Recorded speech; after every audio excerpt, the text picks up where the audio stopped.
오늘은 11절부터 13절까지 제목이 표적을 구하다 이렇게 되어 있죠. 표적을 구하는 바리새인들과 여기에 대한 예수님의 자세라고 할까, 예수님의 모습을 석절에서 우리는 발견해 볼 수 있습니다.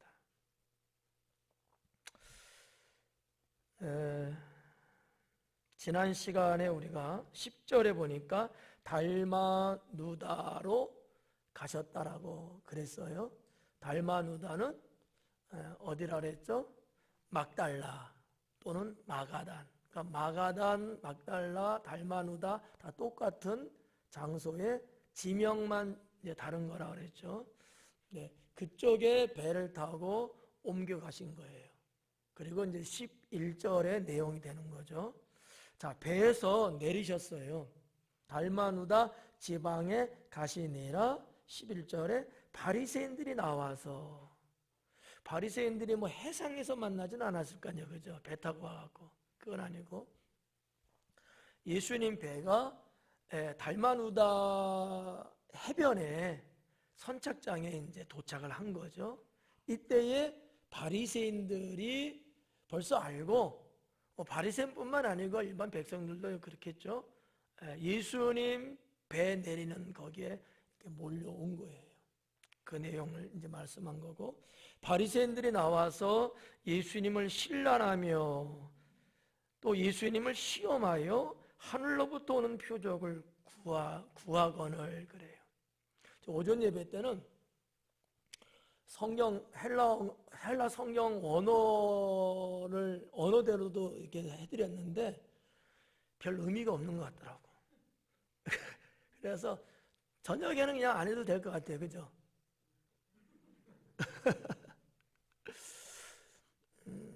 큰 의미는 있는 건 아니니까. 근데 이제 굳이 여러분 눈동자 초점을 보니까 왜 우리하고 차등을 둡니까? 그러는 것 같아요. 여기는 이제 바리새인이라는 단어가 나왔잖아요. 원어에는 없어요. 그들이 이렇게 돼 있어요. 근데 이제 그들이 누구냐? 바리새인들이거든요. 그러니까 이제 성경을 해석할 때 학자들은 그걸 아니까 그냥 성도님들 알아듣기 쉽게 바리새인이라는 단어를 첨부를 한 거죠. 그러니까 그들이라고 했지만 그들은 바리새인을 말하는 거였다라는 거죠.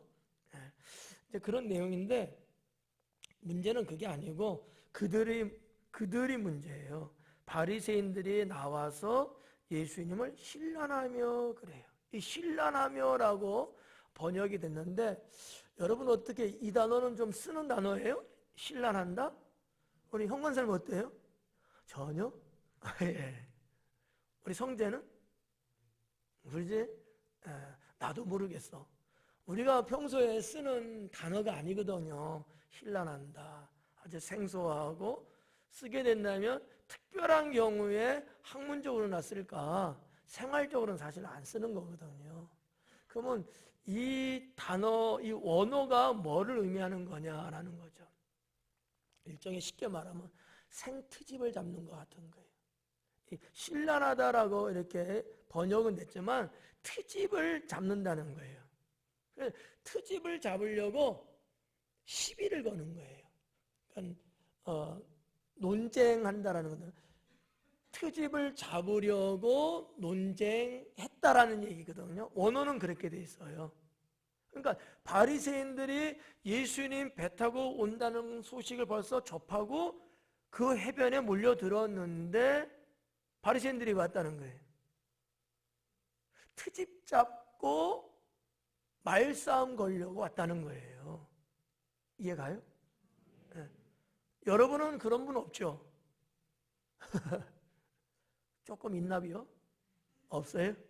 네, 이거 큰일 납니다, 이러면. 아니, 예수님이 복음 전하시고 사역하시면서 백성들을 살리시고 하나님 나라를 선포하고 막 이러는 바쁜 와중에 지금 갈릴리 호수 동쪽에서 배 타고 오셨는데, 그러면 그 막달라라는 데서도 여전히 예수님은 사역을 하셔야 되는 거 아니겠어요? 근데 처음부터 바리새인들은 시비를 걸고 들어오는 거예요. 여러분 같으면, 여러분이 만약에 짠하고 이제 배에서 내렸는데 누가 시비를 와서 걸고 딴지를 막 거는 거예요. 그게 있고 싶겠어요?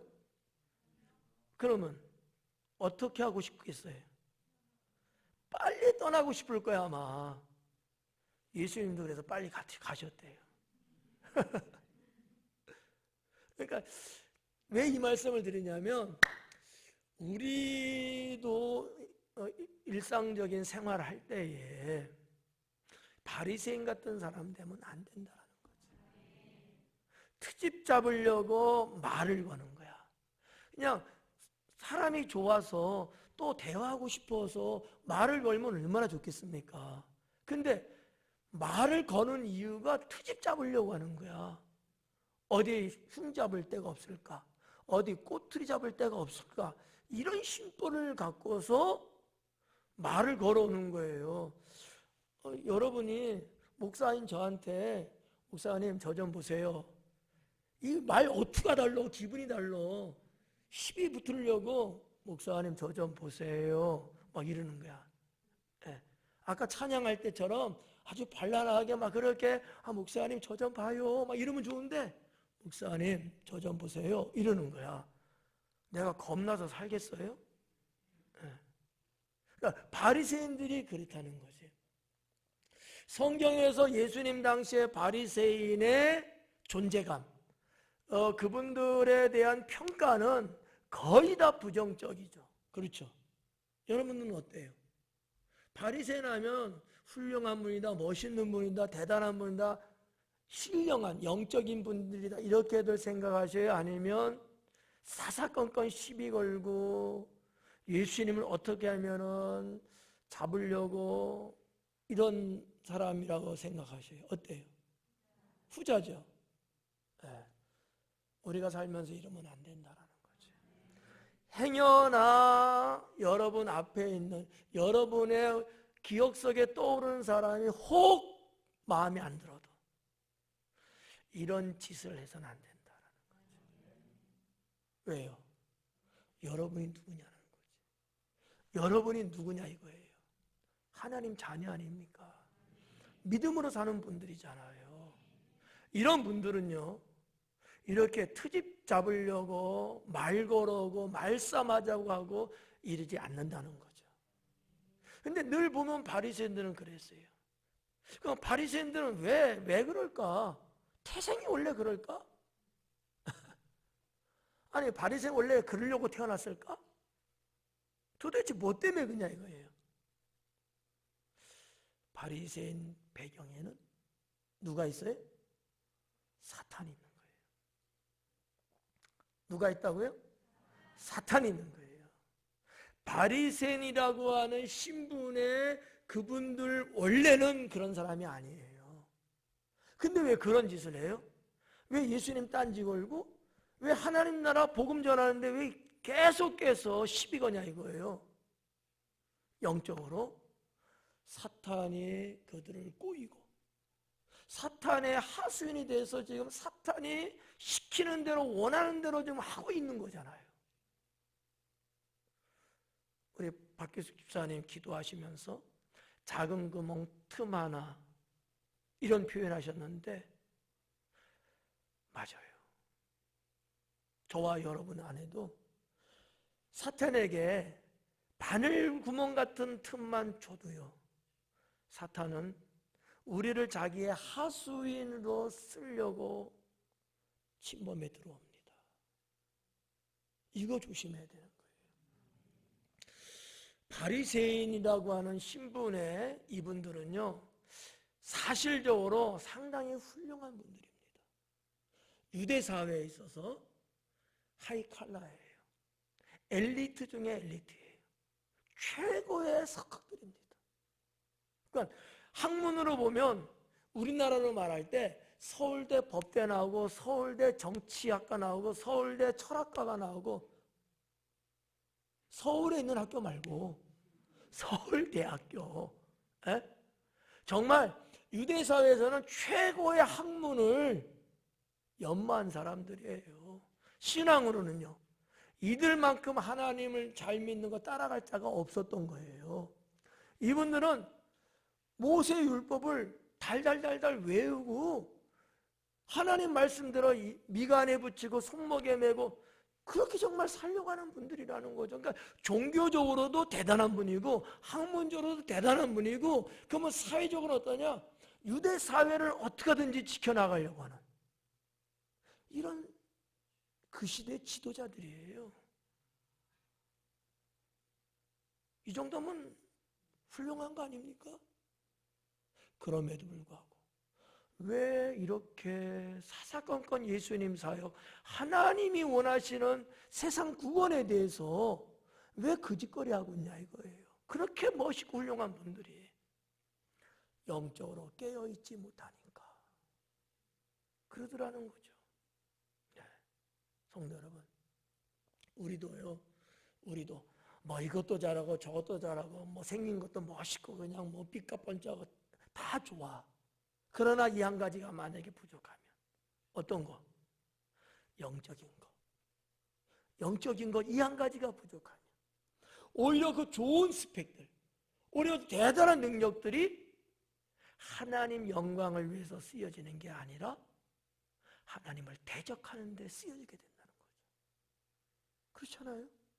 바리새인들은 스펙은 대단하거든요.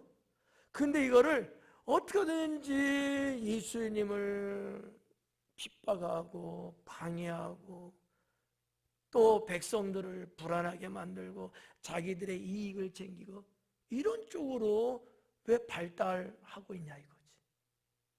우리 여기서 하나 깨달아야 돼요. 저도 여러분도 우리 모든 성도들이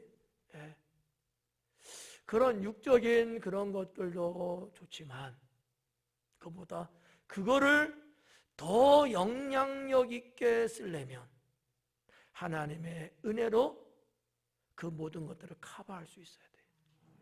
여러분들이 에베소서 말씀처럼 하나님의 전신갑주를 무장해야 돼요. 그러면 정말 여러분들이 참 잘 가졌다라는 좋은 것들이 있잖아요. 이것이 최대한으로 발휘될 수 있는, 정말 우리 주님이 귀하게 쓸 수 있는 그러한 재료가 되고 그러한 일꾼이 여러분은 되시는 거죠. 저는 이 11절을 연구하면서 그와 같은 부분들을 느끼고 또 그것을 여러분께 고스란히 전달하고 싶은 겁니다. 바리새인들이 나와서 예수님을 신란하며 트집 잡으려고 논쟁하며 이런 얘기예요. 그를 시험하여 하늘로부터 오는 표적을 구하거늘 그래요. 자, 트집 잡으려고 논쟁할 뿐만 아니라 예수님을 시험하고 있는 거예요. 지금 시험하고 있는 거야. 뭘로 시험하고 있어요? 하늘로부터 오는 표적을 구하고 있는 거예요. 표적이라는 게 뭐냐 하면 단어로 말하면 전조, 어떠한 일이 발생하기 이전에 나타나는 현상이 있죠. 그게 전조 현상이라고 하는데 그 전조예요. 또 좀 더 쉽게 말하면 표시. 예. 사인인 거예요. 사인. 뭐 예를 들어서 지진이 막 일어나기 전에 벌써 이 자연계가 벌써 뭔가 이렇게 전조 현상 막 일어나잖아요. 어떤 막 사인이 느껴지잖아요. 얼마 전에 그저께인가 언제도 저쪽 경북 그쪽에서 지진 2.9인가 또 일어났다 그래요. 예. 우리는 전혀 몰랐죠. 알았어요? 그럼 몰랐다 그래 좀. 나만 이상한 사람 같잖아. 그러니까 그런 거 있잖아요. 뭐 개미들이나 이런 어떤 생태계들이 뭐 갑자기 막 이렇게 움직인다든지 뭐 새들이 막 날아간다든지 이런 게 있대잖아요. 아니면 뭐 바닷가에 뭐 물 파도가 조금 출렁 더 그린다든지 뭐 이런 어떤 전조 현상들처럼 그게 이제 표적이라고 하는 건데, 이게 이제 뭐 헬라어로 뭐 세메이온 뭐 이런 단어가 있는데 이런 건 그냥 몰라도 돼요. 어렵잖아. 혓바닥도 안 돌아가. 그냥 표적. 이거를 구하고 있는 거야. 근데 표적을 구하는 게 이게 잘못된 걸까? 아니면 괜찮은 건가? 이게 또 아리송하단 말이지. 근데 바리새인들은 표적 구하는 것을 마가는 뭐라고 썼어요? 이걸 가리켜서 시험하는 거로 썼다는 거예요. 그리고 그 다음 절에도 보면 예수님께서 바리새인들이 표적 구하는 것에 대해서 좋게 평가하셨어요? 나쁘게 평가하셨어요? 나쁘게 평가하셨거든요. 왜 그랬을까? 도대체 왜? 아니, 하늘로부터는 표적을 좀 보여주세요라고 했는데 그 말이 뭐가 이렇게 잘못돼갖고 그러냐 이거지. 제가 말씀드릴게요. 물으면 신뢰될 것 같고. 예수님을 더 믿고 더 깊이 알려고 표적을 구한 것이라면 괜찮겠죠. 그죠? 흠을 잡으려고 표적을 구했던 거예요. 표적을 구하는 행위는 똑같을지 몰라도 왜 표적을 구하느냐 그 마음 본심에는 예수님 책 잡으려고 구했던 거지. 믿음의 연장선상에서 구하면 잘하는 거죠. 자, 우리가 성경 사도행전에 보면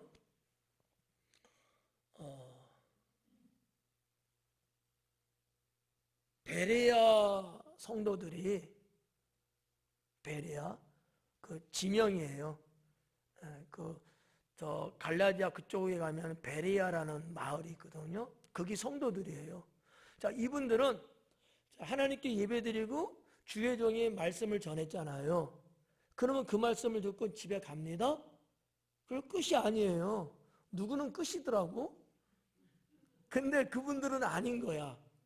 들은 말씀을 다시 한번 생각을 하면서 그 말씀이 어떤 건가 더 상세하게 다시 한번 이렇게 짚어보는 거예요.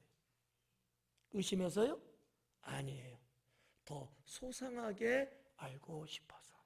그래서 베레아 성도들을 주의 종들은 칭찬했던 거예요. 여기 바리새인들은 그러려고 만약에 예수님께 표적을 말했다면 괜찮겠지만 그게 아니고 시험하고 의심하고 책 잡으려고. 예수님의 제자도 그런 사람이 딱 한 사람 있었어요. 누구죠? 도마.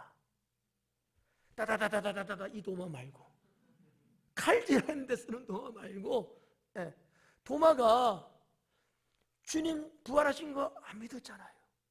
그럼 뭐라 그래요? 내 눈으로 봐야 되고 예수님 창자국 못자국은 알고 있으니까 거기에다 자기 손을 봐야지만이 믿겠다는 거예요. 보여달라는 얘기야 그게. 그 예수님이 뭐라 그러셔요? 보고 믿는 것보다 보지 않고 믿는 것이 복되도다. 바리새인들도 예수님 이와 같은 말씀처럼 주님을 믿으면 얼마나 좋겠어요. 자, 그러면 우리는 어떠냐라는 거죠. 우리 교인들이야 뭐 그럴 리가 없겠지만 혹 어떤 분들은요 여기 바리새인들처럼 자꾸 하나님 앞에 표적을 보여달라고 하는 사람들이 있다는 거죠. 여러분, 하나님 말씀 진리는요 그냥 믿는 거예요.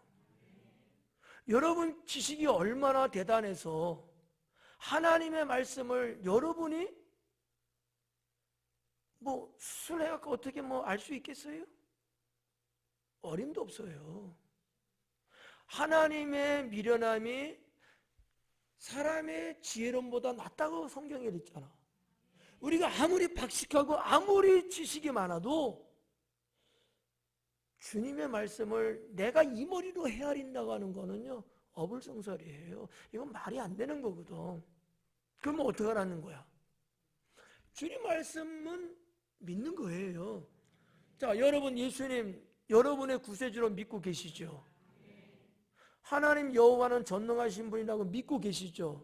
그럼 그분의 말씀은 믿어야 돼요? 안 믿어야 돼요? 당연히 믿어야죠.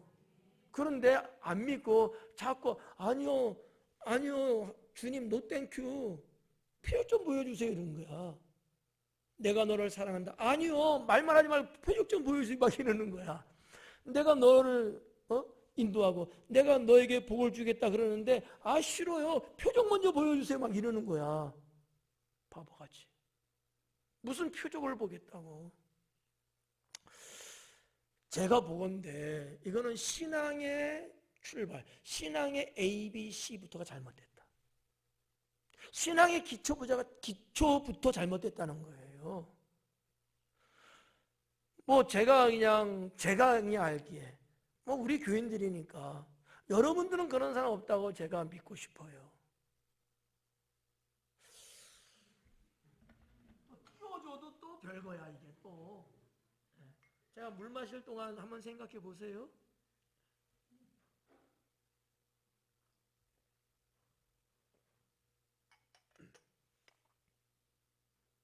그렇죠?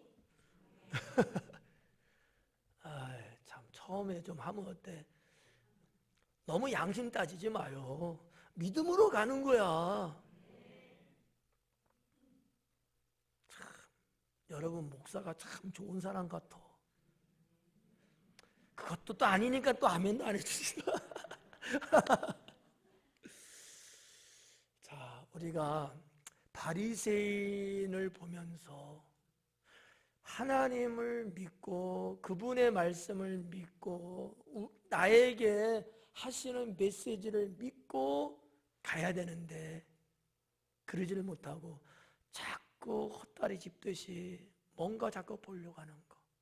내 눈으로 봐야 되고 내 귀로 들어야 되고 내 손으로 뭔가 만져야지만이 될 것 같은 이러한 성도는 돼서는 안 됩니다. 그러면 안 돼요. 네. 여러분 그게 낫겠어요? 아니면 그냥 아멘 믿습니다 이게 쉽고 낫겠어요? 후자가 난 거예요. 근데 성경에서는 그거를 말씀하고 있는 거야. 믿으라는 거야. 뭐 이렇게 어렵게 가려고 그래요? 쉽게 가자고요. 쉽게 가자고. 믿습니다야. 그러면 예수님 뭐라 그랬어요? 네 믿음대로 될지어다. 우리가 여러분 무슨 뭐 외과 의사입니까? 수술하고 난도질 해갖고 뭘 어떻게 하겠다고? 아니에요 그거는. 예. 그러니까 바리새인들이 이렇게 표적을 구하는 거, 근데 그것이 시험하려고 구했다는 거, 이 자체가 틀렸다는 거지. 이 자체가. 그렇죠.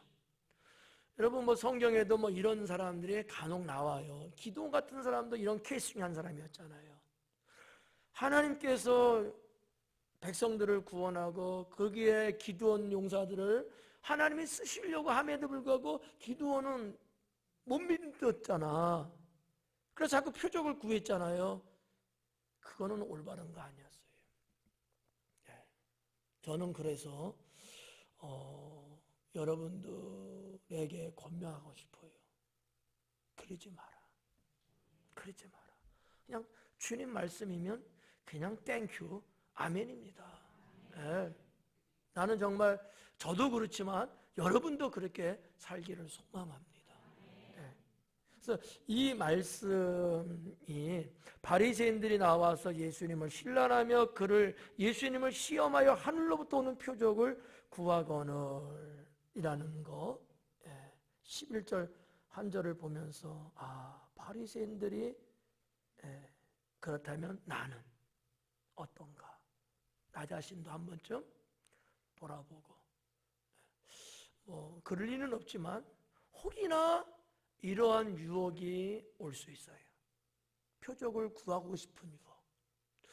아니 자꾸 주님이 뭐 말씀 주시고 또 목사님을 통해서 또 생명의 말씀 주셨다는데 이만큼 못 믿어온 거야.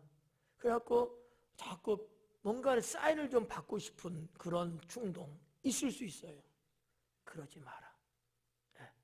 올 100% 믿자. 더군다나 지금 가을 대신방 기간이잖아요. 하나님이 여러분 가정에 주시는 말씀은 그냥 100% 믿으세요. 저도 몰라. 나한테 따지지 마라. 저도 기도하고 받은 말씀이에요. 주님이 주신 말씀이야. 가감없이 그냥 드리는 거예요. 물론 거기에 목사의 그 마음, 찐빵, 호빵 같은 따끈따끈한 마음을 조금 얹어서 전하고 싶은 마음은 있어. 그렇지만 말씀 자체는 액면 그대로예요. 네, 액면 그대로야. 이 정도만 할게요. 벌써 끝나가려고 그래, 시간이. 네. 자, 11절 이 정도로 볼게요. 자, 12절. 예수님께서 마음속으로 깊이 탄식하시며 이르시되, 그래요. 예수님께서 그러한 바리새인들을 보시면서 마음속으로 깊이 탄식하고 계신다는 거죠. 그러니까 탄식이라는 말이 무슨 얘기예요? 쉬운 말로 엄청나게 속상한 거야. 속상한 거야. 괴로운 거야. 슬픈 거죠. 탄식이라는 말은 여러분 다 아는 그런 단어잖아요. 네. 우리가 성경의 인물을 한번 좀 끄집어 볼까요? 하갈 정도 될까? 하갈도 그냥 방송대곡하면서 땅을 치고 울었잖아. 자기 신세 타령을 한 거야. 탄식을 한 거야. 그 정도예요. 아이고 막 이러는 거지. 아마 예수님은 바리새인들의 그런 모습을 보면서 몹시 슬퍼하셨을 거라고 저는 느껴져요. 왜? 그 영혼이 불쌍하잖아. 그 영혼이. 여러분, 바리새인들이 아무리 그런다 할지라도 예수님은 전혀 영향받지 않습니다. 그렇죠? 오히려 예수님에게 그렇게 도전하고 예수님을 그렇게 핍박하는 그들이 오히려 상처받고 오히려 멸망에 빠지고 사망에 이르게 되는 것 아니겠습니까? 사람이 그런 사람을 볼 때도 참 너도 딱하다 이러잖아요. 한번 해봐요.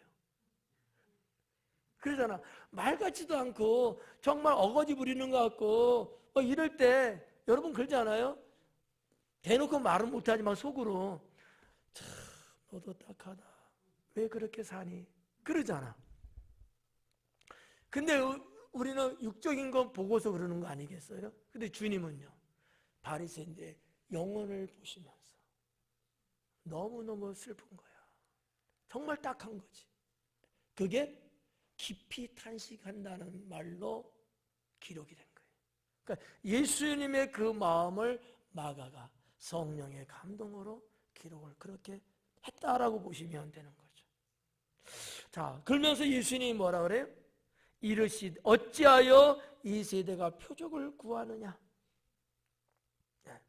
어찌하여 이 세대가 표적을 구하느냐? 어찌하여? 왜? 그런 거예요. 왜? 의문점이야. 왜 너희가 왜 표적을 구하느냐 이거야. 그러면 이 말씀 속에는 예수님의 어떤 말씀이 있을까? 너희가 구할 것은 표적이 아니라 믿음이야. 이건 거죠. 왜 너희가 표적을 구하냐 이거야. 하나님 나라를 구하고 믿음을 구하고 진리를 구하고 생명의 떡인 나를 구해야지. 왜 표적을 구하냐 이거예요. 그러니까 예수님 보시기에 너무 속상하고 답답하죠. 어찌하여 이 세대가 표적을 구하느냐. 이 세대라는 얘기는요, 우리가 세기, 세대 이런 그 연도를 표현하는 그 단어들이 있어요. 1세기는 100년을 말해요. 1세대는 아버지와 아들의 그 기간을 말해요. 보통 요즘은 30년을 말하고요. 옛날에는 40년. 그러니까 장가들 정도 나이. 시대마다 좀 다르죠. 어떨 때는 40년에 장가들고 어떨 때는 30년에 장가들고 요즘은 한 35살에 장가드나? 요런 기간을 1세대라고 말하거든요. 그런 세대를 지금 예수님이 말씀한 게 아니에요. 예수님이 말씀하는 이 세대는 그게 아니고 지금 사람들이 살고 있는 그 때를 말하는 거예요. 왜 지금 너희들은 왜 표적을 구하냐 이거야. 예수님이 죄인을 구하러 오셨잖아요. 그러면 백성들은 뭐를 구해야 돼요? 하나님 나라를 구해야죠. 맞죠? 이게 정상인데 하나님 나라를 구하기는커녕 표적을 구하고 있는 거야. 그러니까 주님 볼 때는 너무 속상하고 마음 아픈 거죠.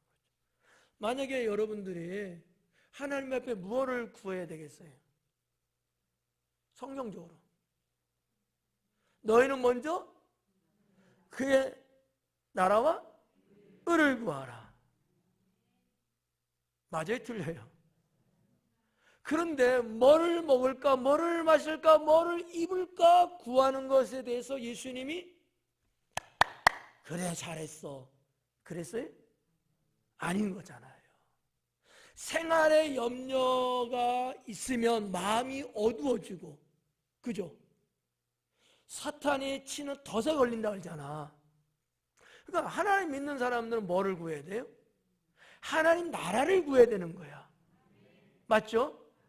근데 예수님이 보니까 이 자들이 표적을 구하고 있는 거야. 그것도 못 믿어서. 예, 진짜냐 가짜냐 막 이런 거 그 정도도 괜찮을 것 같아. 아예 원래 안 믿었어. 흠잡으려고 하는 거였으니까.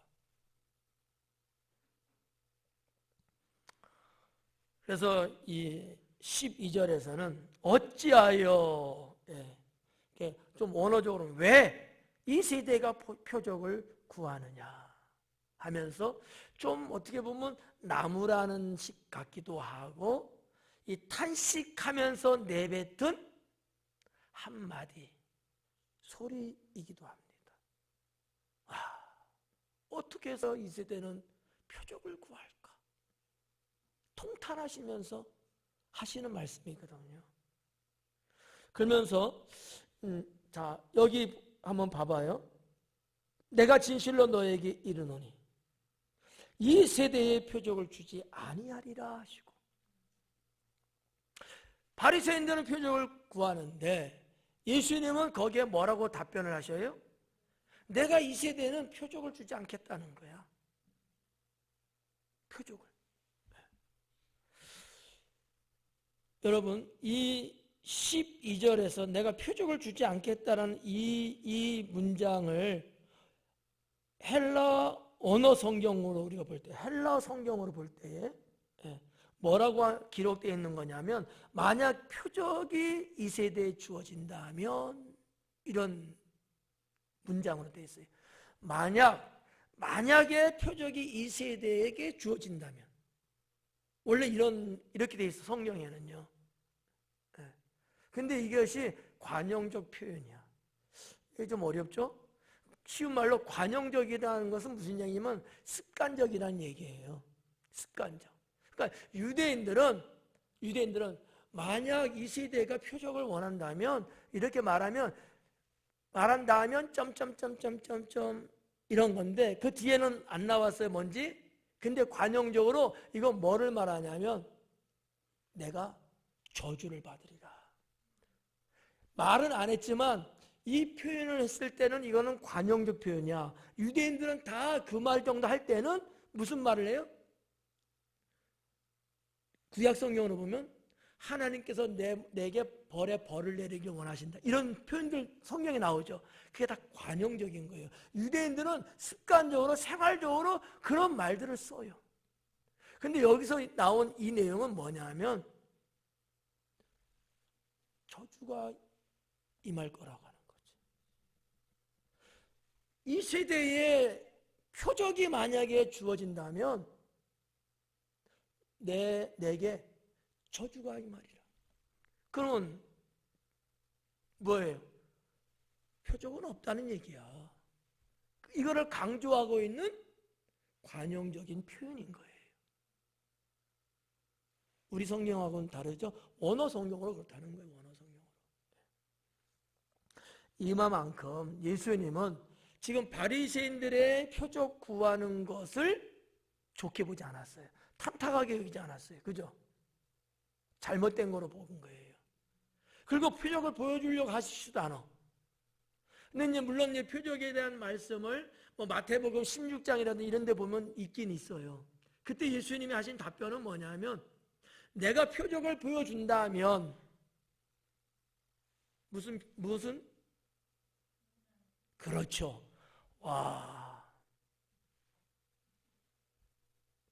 요나의 표적밖에 보여줄 게 없다. 근데 요나의 사건은 예수님이 뭐를 생각하고 하신 말씀이겠어요? 죽었다가 살아나시는 거야. 그거 외에는 너희들에게 보여줄 게 없다는 거지. 근데 사실은 예수님께서 사역하시면서 수없이 많은 능력을 베푸시고 이적을 행하셨잖아요. 그죠? 이 이적과 표적은 다른 거예요. 세메이온하고 두나미스는 다른 거거든요. 이적은 두나미스예요. 그거는 하나님의 어떠한 것을 드러내기 위해서 하시는 이적인 거죠. 네.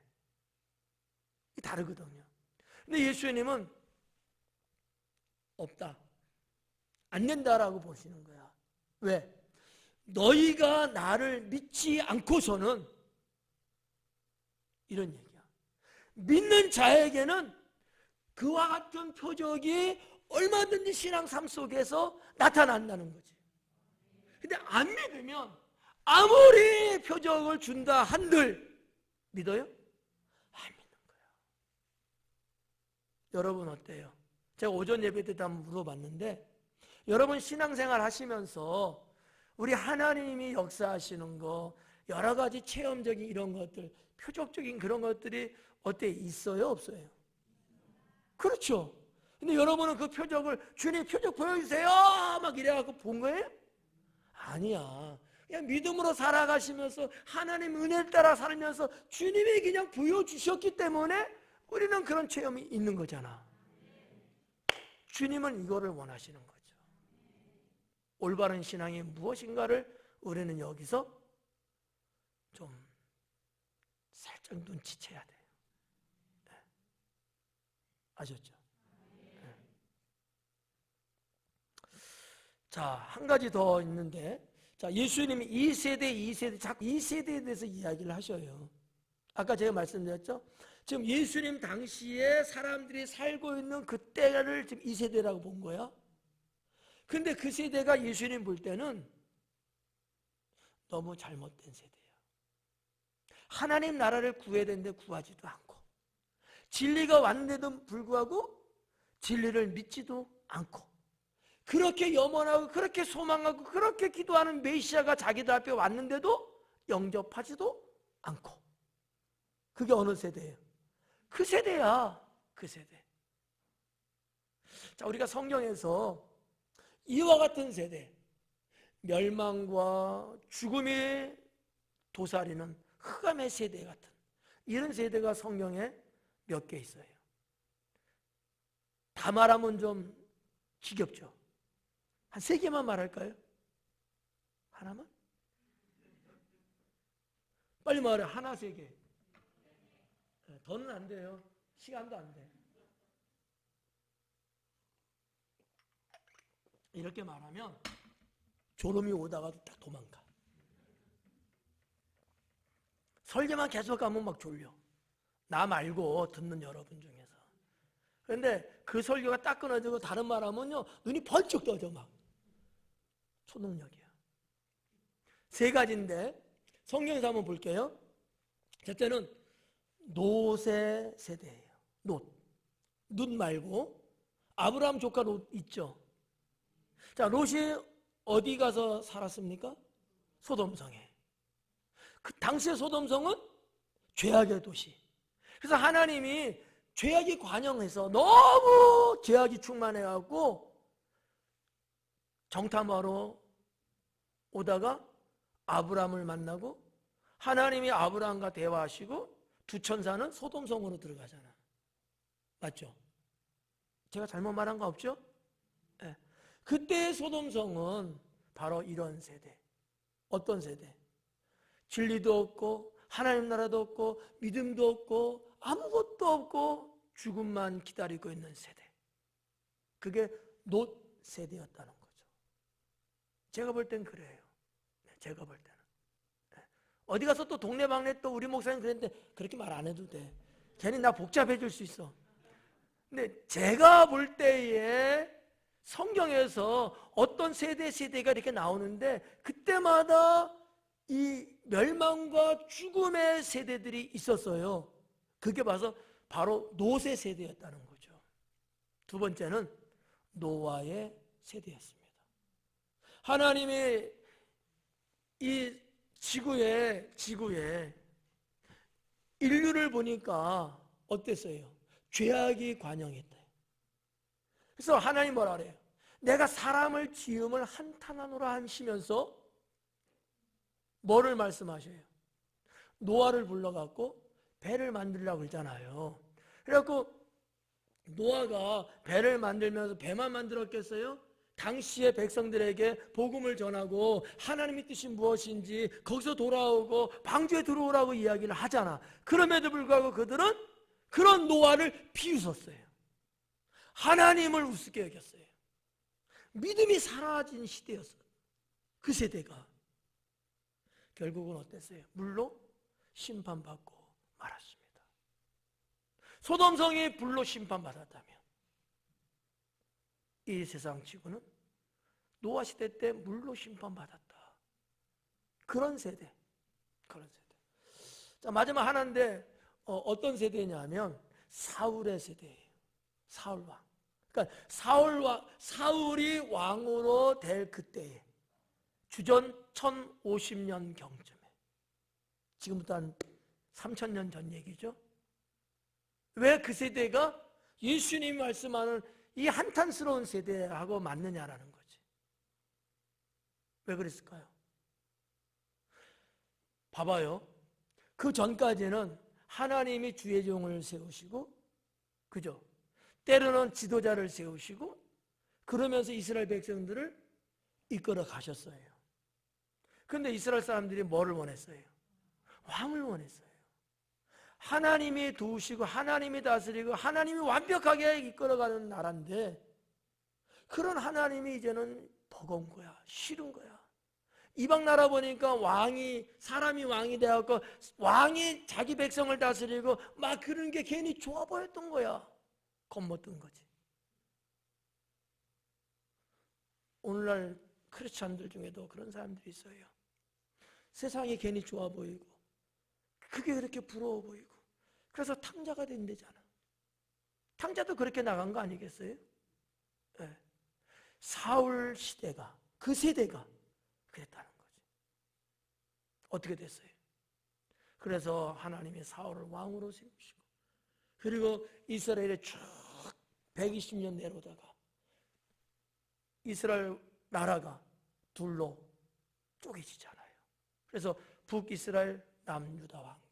그래서 또 쭉 내려가고 북이스라엘은 BC 주전 722년에 멸망하고, 남유다 왕국은 주전 586년에 또 멸망하고.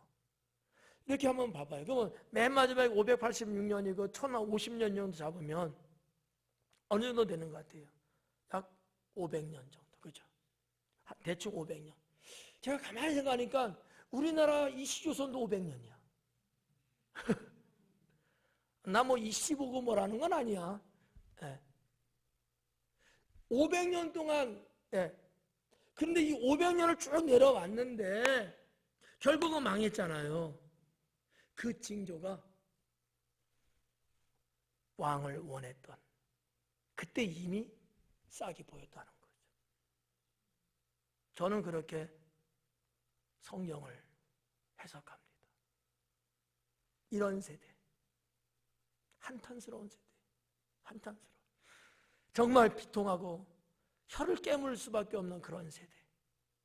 그럼 여러분, 지금 우리가 살고 있는 세대는 어때요?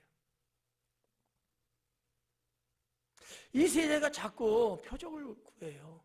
지금 우리가 살고 있는 이 세상에서도 자꾸 표적을 구해요. 하나님 믿는 신앙을 그냥 받아들이면 되는데 따지고 묻고 연구한다고 하고 뭐 별 짓들을 다 해요. 순수함이 사라졌어요. 죄악만 많아지고 있어요. 믿는다는 사람들이 아직까지는 그래도 많지 않습니까? 그런데 그분들 중에서 많은 사람들이 세대가 표적을 구하는 것처럼 하나님을 믿는다고 하면서 매 주일날 교회 와서 예배는 드린다고 하면서도 한편으로는 이렇게 바리새인들처럼 표적을 구하고 있다라고 하는 거죠. 신앙의 순수성이 점점 사라지고 있는, 참 안타깝지 않을 수가 없습니다. 예수님 세대로 한번 다시 돌아올게요. 자, 예수님이 왜 이 세대가 자꾸 표적을 구하냐 그랬잖아. 예수님 세대, 예수님 사역할 세대니까 약 한 주 30년 정도 보면 되겠고요. 그리고 그 세대가 언제 멸망합니까? 주 70년에 로마에 의해서 완전히 나라는 파괴되고 맙니다. 이런 세대들은요 항상 멸망했어요. 하나님이 항상 심판했다는 거죠. 그렇다면 우리도 분별 잘해야 된다.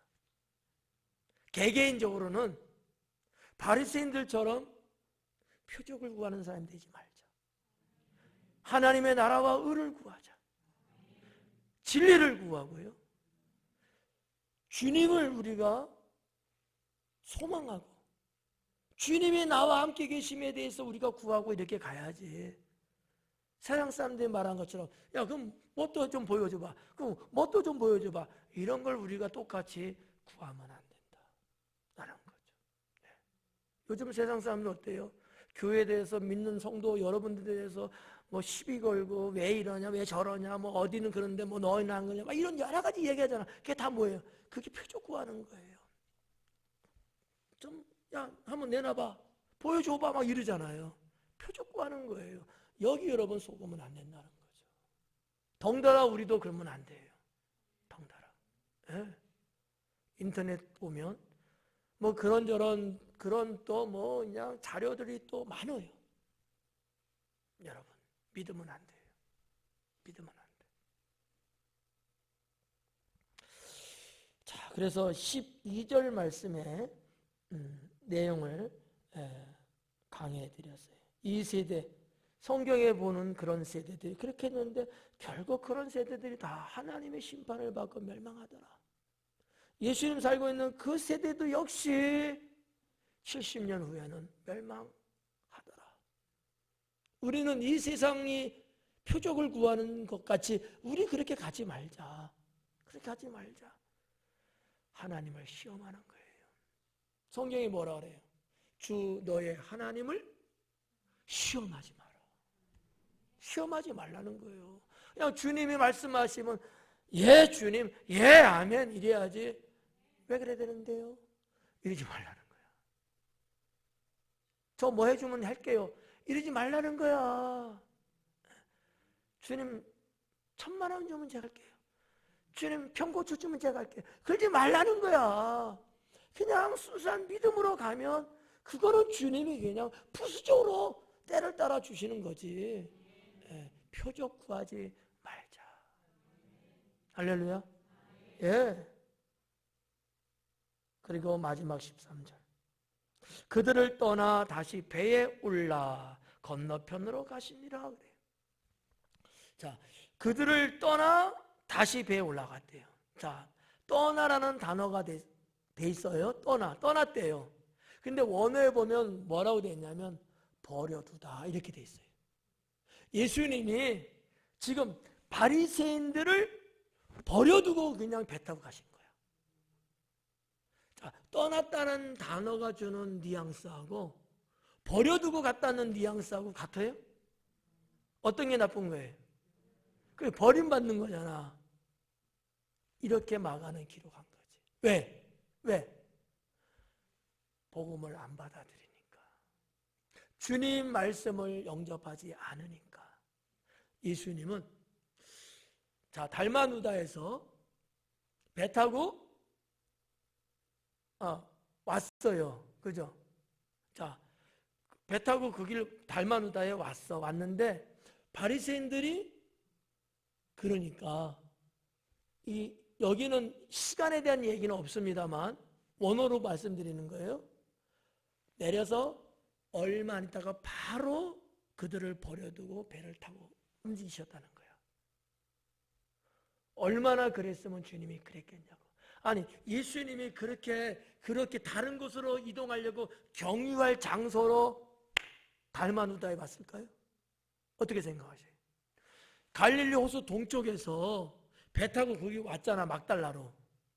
그러면 다른 데를 가려고 했는데 여기를 한번 좀 찍고 가려고 그게 들렸겠어요? 아니면 사역하려고 오셨던 거 아니겠어요? 그런데 사역하려고 하는 이 복음을 안 받아들이고 이렇게 대적하니까 주님께서도 거기를 떠나시더라는 거죠. 그것도 바로. 참 마음 아픈 이야기입니다.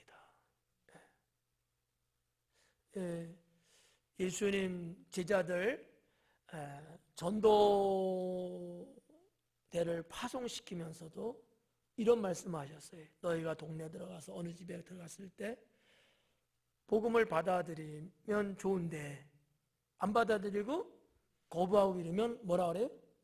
나올 때 묻은 먼지까지 털어버려요. 신발에 먼지까지 털어버려요. 털어버리고 나오라잖아요.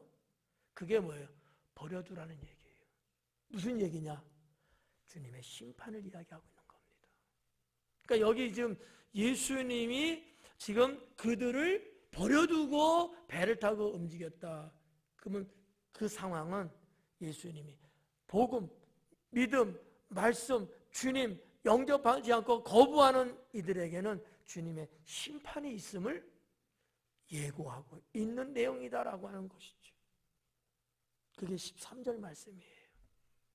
사랑하는 여러분, 우리들은 이런 일이 있으면 안 돼요. 네. 그렇죠. 여러분은 그럴 뿐이 없죠. 네. 그냥 감사하고 기쁨으로 받아들이고 내가 그렇게 못 따라가고 내가 부족해서 죄송할 뿐이지 우리는 거부하고 있지는 않잖아. 그래요. 그게 신앙이죠. 그래서 예수님은 내려서 바로 또 배를 타시고 어디로 가셨을까? 벳세다로 가셨어요. 벳세다. 그게 이제 26절인가?